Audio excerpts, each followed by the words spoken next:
आज तीनों प्राणी ने विश्वामित्र को सलाह मिला करके बुलवाया, कहा मुझे ले चल के बेच दो। विश्वामित्र आ जाते हैं, कहने लगे बिक जाओ। अरे तुम तीनों बिक जाओगे तो हमारा फ़ायदा तो है, कोई हमारे रिश्तेदार तो नहीं हो तुम। आज राजा और रानी ने क्या किया है भक्तों, तीनों प्राणी बिकने के लिए तैयार हो गए। बाहरे धर्म तज वस्त्र आभूषण सकल, कपड़ा फटे तन धारी के, दमड़ी नलिनी गांठी में, दैलात सब में मारी है। राजा कहने लगा, महाराज मैं 60 भार में आपका सोना जरूर दूंगा। सूरज टले चंदा टले, चाहे टले जगत व्यवहार, ए न हरिश्चंद्र का कभी टले सत्य विश्वास। कछुआ के पीठ पर बार जमियाएं, गैया शेर को पछाड़ दे। सूरज पूरब की बजाय पश्चिम में उगने लगे, लेकिन हरिश्चंद्र, चंद्रमा आग उगलने लगे, लेकिन हरिश्चंद्र अपने सत्य से कभी डिग नहीं सकता। तीनों प्राणी भक्तों चले हैं तो आज क्या दशा है। विश्वामित्र लेकर के चले हैं तो तीनों प्राणियों ने बाहर निकले हैं, कहने लगे हे जन्मभूमि माँ, मैं अब तुम्हें छोड़ करके जा रहा हूँ। तीनों प्राणी बिकने के लिए चल दिए तो भक्तों क्या हालत थी। आरे गई अब उदासी छाई, बिकवे जाई रहे तीनों प्राणी। अरे गई अब उदासी छाई, बिकवे जाई रहे तीनों प्राणी। अरे हरिचंदन ने सत नहीं छोड़ो, तारावती ने मुख नहीं मोड़ो। भैया पेज सती की ठानी, अपनी छोड़ी चले रज धानी, अपनी छोड़ी चले। 4 बजे की राती अंधेरी, छोड़ी चले रजधानी, अपनी छोड़ी चले भैया। आज तीनों प्राणी चले हैं। चलते चलते जब काफ़ी दूर निकल गए, रोहित को प्यास लगी। रोहित बेहोश होकर के ज़मीन पर गिर पड़ा। तारा कहने लगी, स्वामी सत्ता लो, मेरा बेटा मर जाएगा, कहीं पानी पी लो। हरिश्चंद्र कहने लगे, तारा जब तक मेरा राज्य है मैं पानी नहीं पीऊँगा, तुम मर जाओ या तुम्हारा बेटा मर जाए, लेकिन मैं अपने धर्म को नहीं डिगने दूँगा। और चलने लगे। रानी तारा भी ज़मीन पे पछाड़ खा करके गिर पड़ी, कहने लगी, महाराज अब हमसे भी नहीं चला जाता। विश्वामित्र ने देखा कि ये तीनों परेशान हैं, तो हाथ में कमंडल लेकर के आए और रोहित के पास में पहुँचे। बोले, बेटा धीरे धीरे बोले, पानी पी लो, पानी पी लो, पानी पी लो। ए धीरे धीरे बोले, पानी पी लो, पानी पी लो, पानी पी लो। ये साधु लेकर आया है और ऐसे वचन सुनाया है। धीरे धीरे बोले, पानी पी लो, पानी पी लो, पानी पी लो। पी लो जल्दी से तुम तीनों नीर, नहीं तो हुई जीवन की आखिर। अरे तुम तीनों मर जाओगे तो हमारा कर्जा कौन चुकाएगा। हरिश्चंद्र कहने लगे, महाराज मैं आपका कर्जा चुकाऊंगा। तीनों प्राणियों ने भक्तों जल नहीं पिया। चलते चलते काशी नगरिया में पहुंच गए। विश्वामित्र ने काशी में पहुंच करके आवाज़ लगाई, जिस किसी को स्त्री, बच्चे और जवान की ज़रूरत हो वो आ जाए। अरे भैया बोली लगाई है, क्या हालत है भक्तों। अरे बकासी के बीच नगरिया में, ओ नगरिया में मिन्नी कीमती हुई रही बजरिया में। हाय हाय कीमती होती बजरिया में। भैया काशी के बीच नगरिया में, नगरिया में भैया कीमती होती बजरिया में। इतना कौंधा हो तू बजरिया में, बजरिया में भैया कीमती हुई रही बजरिया में। तीनों प्राणी ठगे से ठाणे, इतना कौंधा हुई रहो बजरिया में भैया कीमती हुई रही बजरिया में। हरिश्चंद्र ने आवाज़ लगाई, जिस किसी को बच्चे या पुरुष की ज़रूरत हो आ जाए।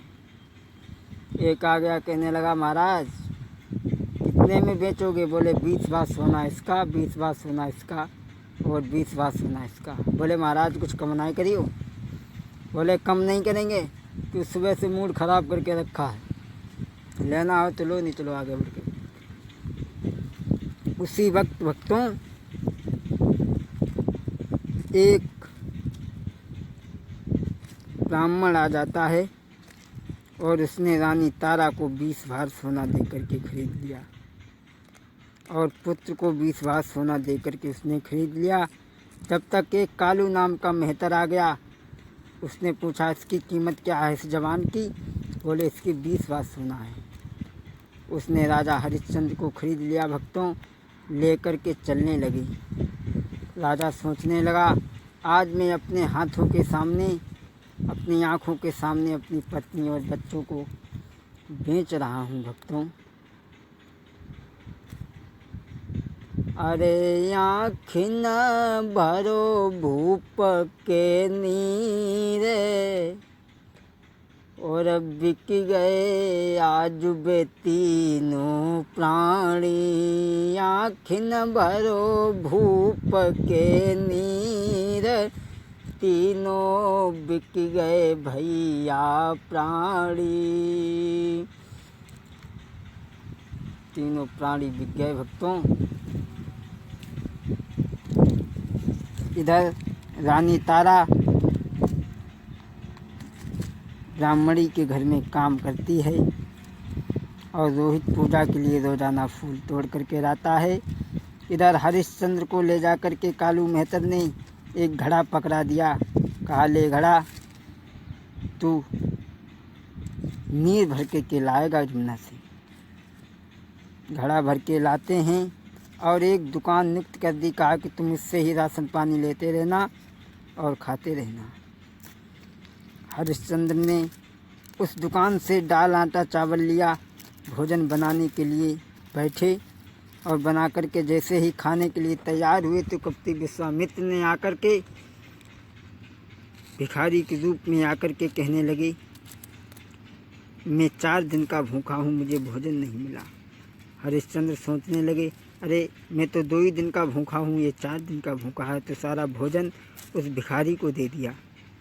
अगले दिन दाल आटा चावल लिया, बनाने के लिए बैठे, बना करके तैयार किया, खाने के लिए तैयार हुए। तब तक एक बिल्ली ने आकर के सारा भोजन धूल में मिला दिया। हरिश्चंद्र ने सोचा कि बाहरे परमात्मा, मेरे भाग्य में भोजन भी नहीं है तो मैं आज से भोजन नहीं करूँगा। प्रण कर लिया। पानी भरने जाते हैं, दिन प्रतिदिन शरीर कमज़ोर हो गया,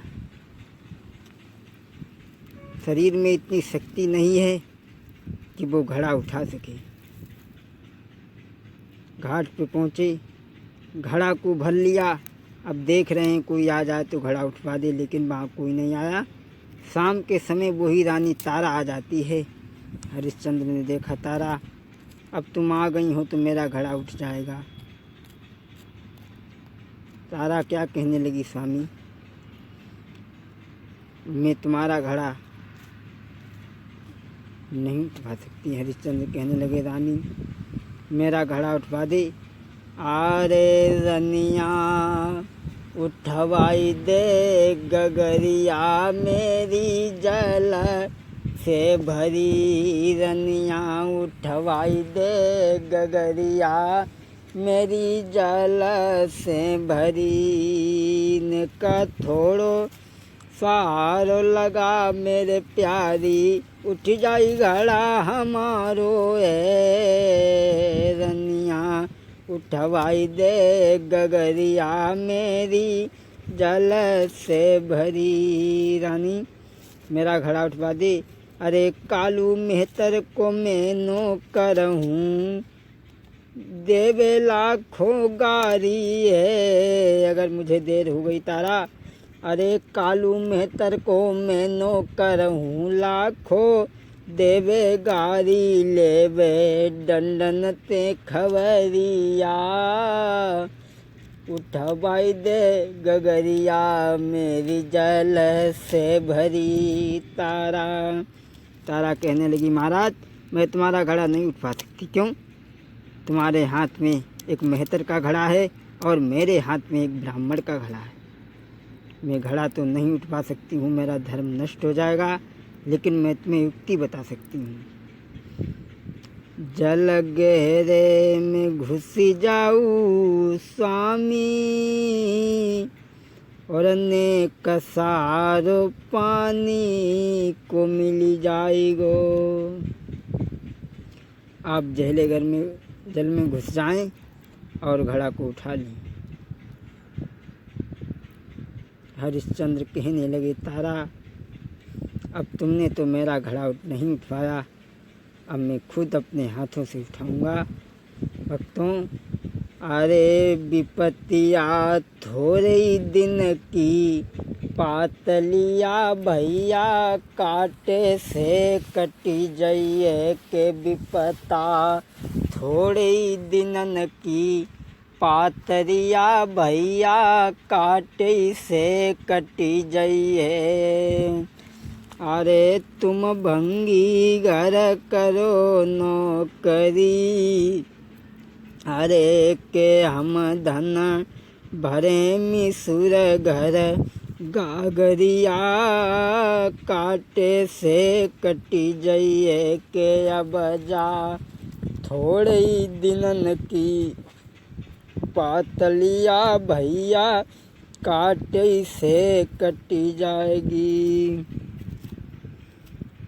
रानी ने साफ मना कर दिया, और जब मना कर दिया भक्तों, तब तो राजा जल में घुसे। थोड़ा और जल में घुसे, नहीं उठा, और जल में घुसे, नहीं उठा। जब गर्दन तक जल आ गया, राजा ने घड़ा उठा करके शीश पे रख लिया। शीश पे रख लिया। कालू मेहतर के गेट पे पहुँचे, लेकिन गेट में जैसे ही अंदर प्रवेश करना चाहा, एक ऐसी ठोकर लगी, माताओं घड़ा कहीं पड़ो, राजा कहीं पड़े। कालू मेहतर एकदम आ गया, कहने लगा, ए हरिया, अरे तू इस तरीक़ा से रोज़ घड़ा फोड़ेगा तो इतने घड़ा कहाँ से आएंगे? क्यों रे, लगता है तू भोजन नहीं करता? अरे तेरे शरीर को हमें बड़ा दया प्राप्त हो रही है, क्या तू भोजन नहीं करता? तेरे शरीर में बिल्कुल ताकत नहीं रही है। दुकानदार को बुलाया, कहा, दुकानदार ये नौकर जो मैंने तुम्हारे यहाँ नियुक्त किया था, ये तुम्हारे यहाँ से कितने दिन तक दाल आटा चावल ले गया? बोले गोविंद भगवान की।